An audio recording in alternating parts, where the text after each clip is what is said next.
Brought to you by TechnoSpark 20 series smartphones.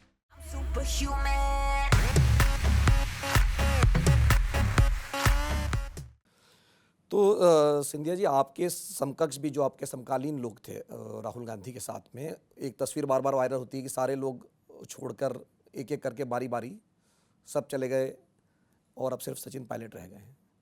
तो वो तस्वीर मेरे ख्याल से कम 10-15 साल पुरानी है। तो ये ऐसा क्यों हो रहा है कांग्रेस में? कांग्रेस में क्या हो गया है कि कांग्रेस में संपूर्ण रूप से बैंक्रप्सी हो गई है। बैंक्रप्सी हो गई है आइडियोलॉजी की, बैंक्रप्सी हो गई है लीडरशिप की, बैंक्रप्सी हो गई है थॉट प्रोसेस की, और भरमार है कोटरी की।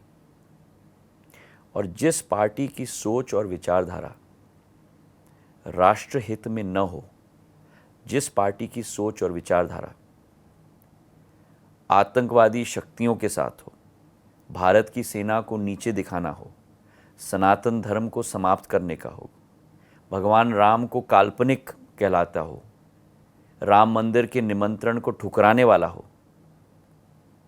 उस पार्टी को भगवान भी कैसे मदद करें? नहीं, पर राहुल गांधी तो बार बार यही कह रहे हैं कि भाई ये तो संविधान को ख़त्म करने की साजिश है, हम तो एक इंक्लूसिव सोसाइटी चाहते हैं, डाइवर्स सोसाइटी चाहते हैं। और बीजेपी जो है, जिस दल में अब आप हैं, इंक्लूसिव सोसाइटी चाहते हैं, इसलिए बाबा साहब अम्बेडकर के विरुद्ध कांग्रेस पार्टी ने उम्मीदवार खड़ा किया था। इंक्लूसिव सोसाइटी चाहते हैं, इसलिए बाबा साहब अम्बेडकर को हराया था।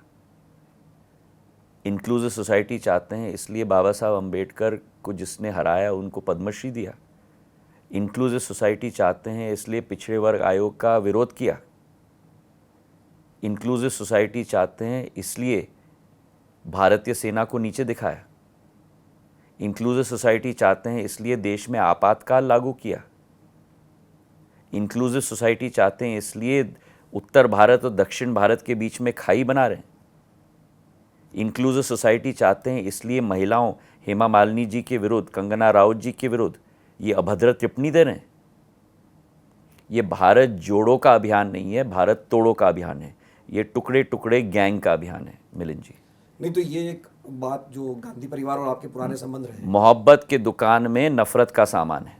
जो मैं यही कह रहा हूँ कि आपके और गांधी परिवार के पुराने संबंध रहे, लेकिन हमने प्रचार के दौरान देखा विधानसभा चुनाव में कि वो एक जो लिहाज था एक दूसरे के प्रति, जिस तरह के आरोप आप पर भी किए, तो वो सारे आरोपों का जवाब मध्य प्रदेश की जनता ने गांधी परिवार को दे दिया। क्या क्या नहीं कहा चुनाव में, आप बिल्कुल सत्य कह रहे हैं।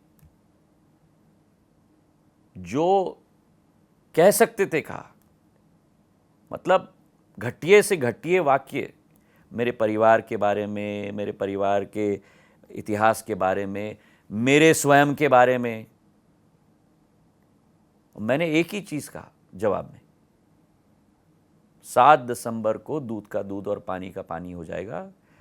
जो कद की बात करते हैं उनको अपना कद मध्य प्रदेश की जनता दिखा देगी। 163 सीट के साथ मध्य प्रदेश की जनता ने दिखा दिया।